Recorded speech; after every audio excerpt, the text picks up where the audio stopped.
It was kind of a fiasco what I was working on with the faceplate. I never did get it to sit correctly in the jaws of the chuck. There's the chuck. I took the chuck off. I ended up taking the chuck off and putting the faceplate directly onto the spindle. That's what the faceplate's designed for, to go directly on the spindle. I wanted to try to use it with that adapter piece mounted in the chuck, and that just didn't work. The problem I had was one of these are the jaws that are in the chuck. Let me bring that up close. You can see those are the standard jaws in the chuck. And crank it out. There we go. Now let's see here. There we go. So those are the standard jaws in the chuck. And these are okay. They're not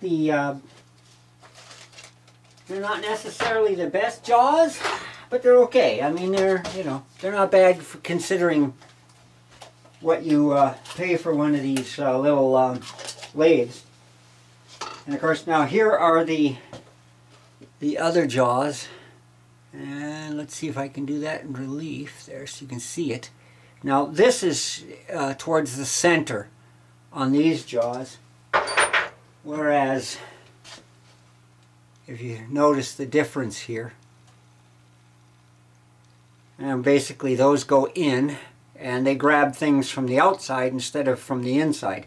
Now this thing, you can grab things from the outside if the hole is big enough. You open up the jaws of the chuck into the hole, basically. Mount stuff on there. Oh, it's like if I had like this thing here now. This is a steel donut, basically. I don't think it'll mount on this because I don't think the hole is big enough, but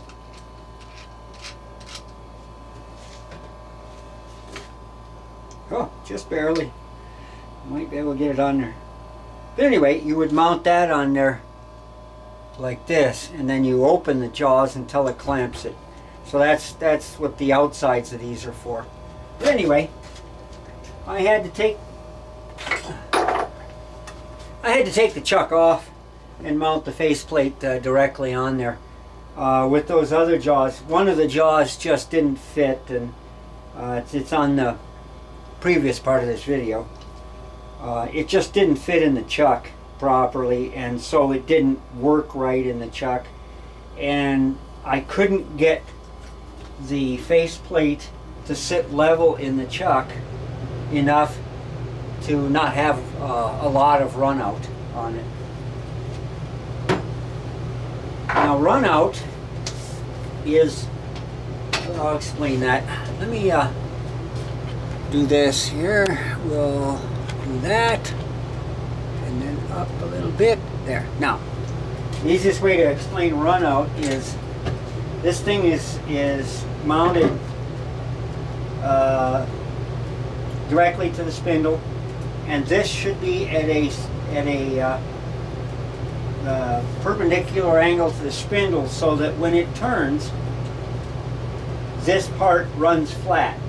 And what run out is the best way I can describe it is there would be a high spot here and a low spot here, and that high spot goes around with the faceplate, or sometimes on a chuck if you got a crappy chuck, and the low spot does the same thing. So say you mount something on that faceplate, if it's got a lot of run out, well, that run out is going to go along on the piece too. So you can't face this thing off smooth without ending up with a bevel on the piece because of the run out on the faceplate. And it kind of works that way too. If you're mounting something in the chuck, you can't get it to run straight if it's got run out, because it's kind of going around like that. So anyway, that's basically what run out is. Now, what I got this for was to mount these things to the faceplate. They're too big in diameter to clamp into my 3-inch chuck, even with the outside jaw clamp jaws, which obviously they don't work. But it's still, this thing's too big to mount in those. I would need to have a 5-inch chuck to take these because they're 4 inches, a little more, maybe a little more. No, it's a 4-inch disc. And the 4-inch chuck, the jaws don't go out far enough to put a 4-inch disc in there. The 5-inch chuck does. So anyway, so this is the old-fashioned way of doing it. Basically, you have to mount it there and clamp it in. And there's a whole bunch of fun stuff that's involved in that. Let me get this out of the way. I'm just going to pull this right off for right now, as I can. Get that out of the way. Now, run this up so it's out of the way. I get this block all the way out.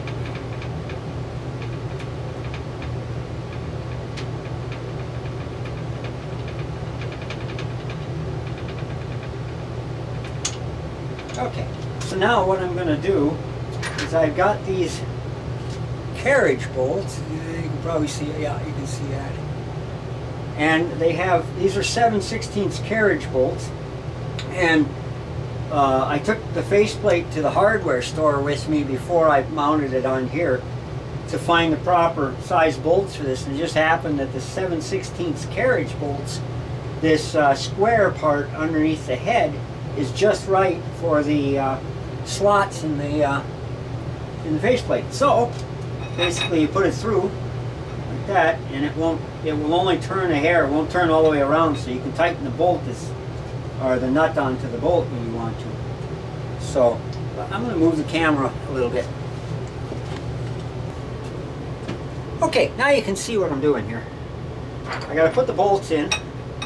And I have 4 of these. These are longer than necessary for these 1/2-inch thick discs, but this is what I grabbed. I know they have shorter ones, but this is what happened. So I get those 2 in, and I'll run them around to the bottom, and then I'll put the other 2 in. Okay, and then I've got 2 washers for each bolt. They go on, and then the nut.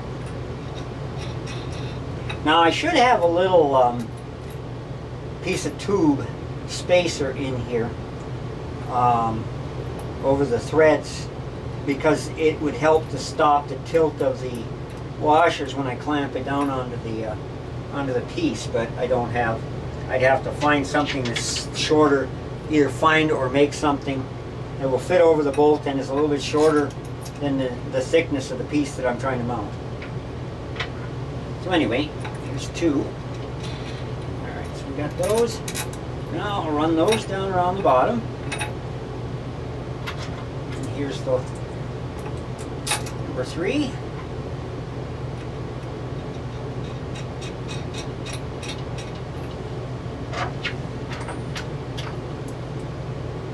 Number 4. Okay, so now what I have to do, let's see, I think I can't really run that in any further because this gets in the way. It's one of the problems with having longer bolts. So I got to run this in as far as it'll go, and tighten it up. And by the way, tightening these up is a real pain in the ass with the wrench like that. I know they make those quick tightener kits that you can put into these. It's basically a cam thing. Some of them are in the back, some of them are on the side here, where you either push it that way or that way, and it pulls up on the bolt to lock the tailpiece in place. But I haven't got around to that yet, so I have to do it this way. Alright, now take my piece of, this is aluminum. This is 4-inch diameter by 1/2 inch, and this is what I'm making the wheels out of. And this is a wheel. You can see the flange here for it, railroad wheels. But as you can see, these are cut-offs, and they're cut off in a I'm sure they were cut off in a saw, so you can see how rough they are here. So now this side, it doesn't really matter which side you put on because you got to start somewhere. This side I had tried to smooth off with a file, and I got it fairly well. So I'm going to use that side to put up against the faceplate so I can smooth off the rough side. So now what I'm doing, you can see I got it in there. Now I've got to crank my center, my tail stock center, into the hole in the middle of the wheel, like that. Okay, now make sure it's in the right place. Alright, so now what I do is push the bolt up against the side of the wheel with the tail stock in there, holding it in place. And that's as centered as it's going to get. And I drilled the holes in the middle of these wheels. When I got them, it's been a few years ago when I got them. I drilled them just slightly off center so they're not perfectly concentric on the outside, but I'll take care of that when I put them on the lathe to do the tread and the flange. So there's two. Now, this one. Okay.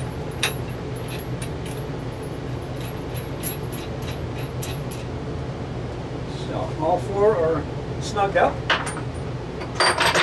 Now we just got to go around.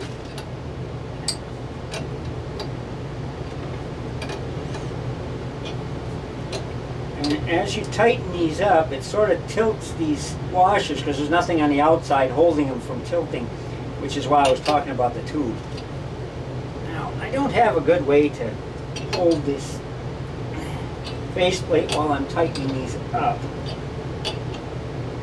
But the only thing I can do is take a screwdriver and put it in there and try and keep it from moving while I tighten them up. Not necessarily the best way to do it, but it's what I have available right now.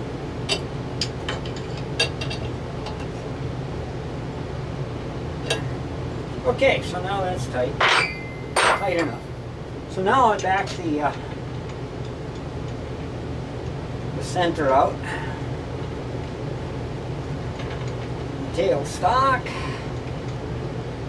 And I gotta loosen that up.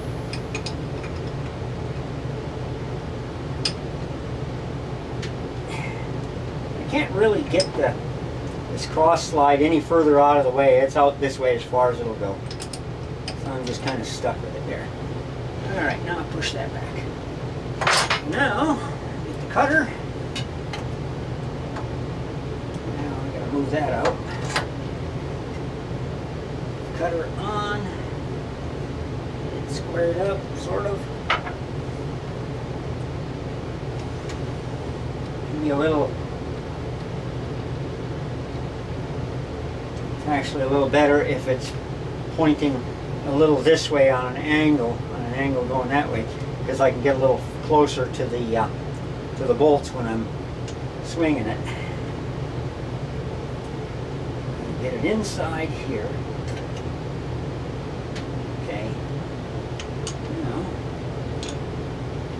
I can only go so far because, well, let me move the camera again and then you'll be able to see.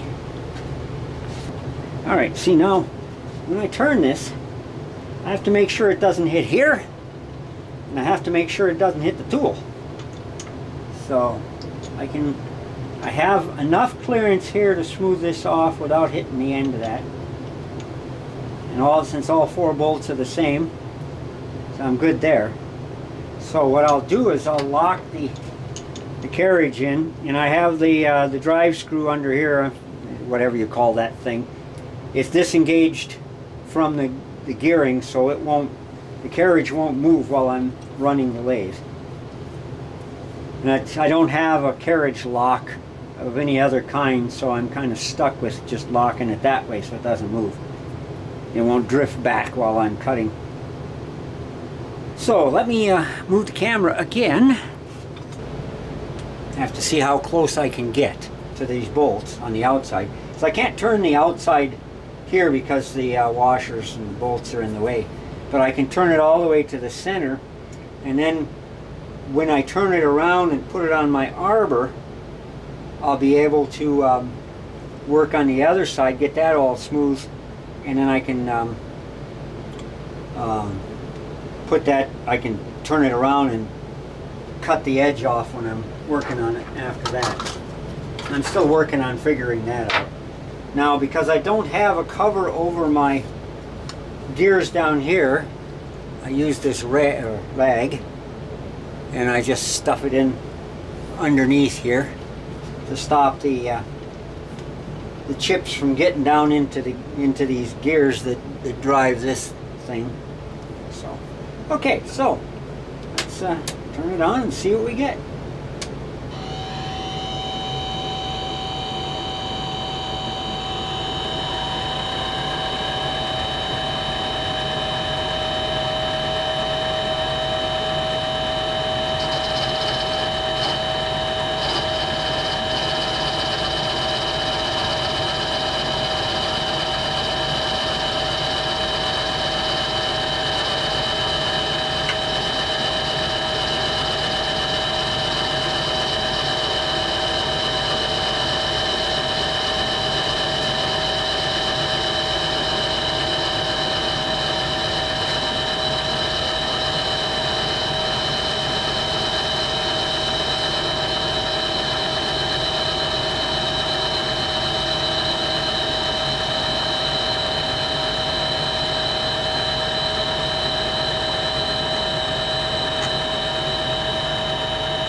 So that's all the way in. Now I'll move this thing in a couple of notches. Those are thousandths of a millimeter, because these are metric screws on here on the cross slide. Now we bring it back out.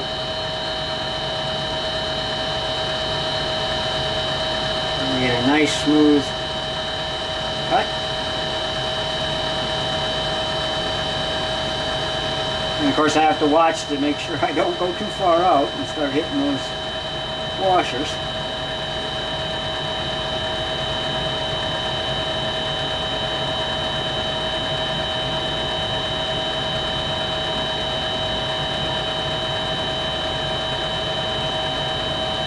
Alright, a couple more.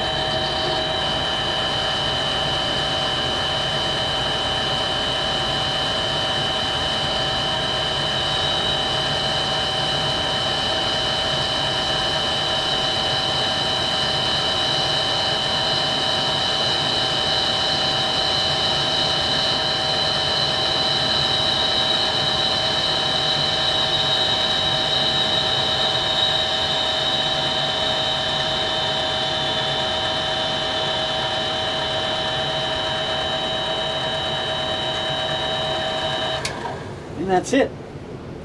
Lock it, pull it back.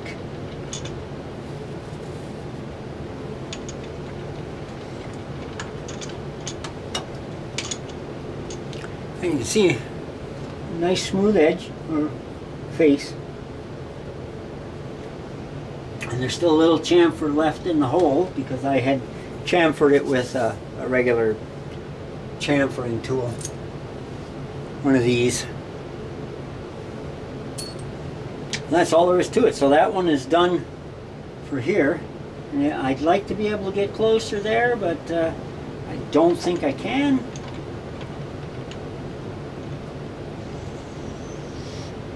Is the tool. The point is in the center of the tool. I got it rounded because of a different application. But yeah, if I go any more than that, I'll be hitting the edge of those washers, so it is what it is. I'll clean that up at another time. So that's how you use the faceplate, at least for this purpose. And there's a whole lot of other things you can do. You can take square, rectangular, whatever things and mount them on here. If you got a hole off center, you mount, you center the hole with the live center and just bolt it down there, so you can drill and ream holes off center in a piece. You could do that here. If you wanted to drill a hole here, you figure out where you want it and put a starter there, so you can use the center on the tailstock, and it would shift it over. You just hold it down with your hold downs, in this case improvised hold downs, and then that hole would be centered here, and then you can put a drill chuck in your tailstock or whatever. So there's a lot of things you can do there with that. Like I said, it's the old way of doing it. You could use a 4-jaw independent jaw chuck for a lot of those things too, but this thing costs way less than a 4-jaw chuck does, and you can accomplish the same kind of work to a certain extent. So there you go. Thanks for watching.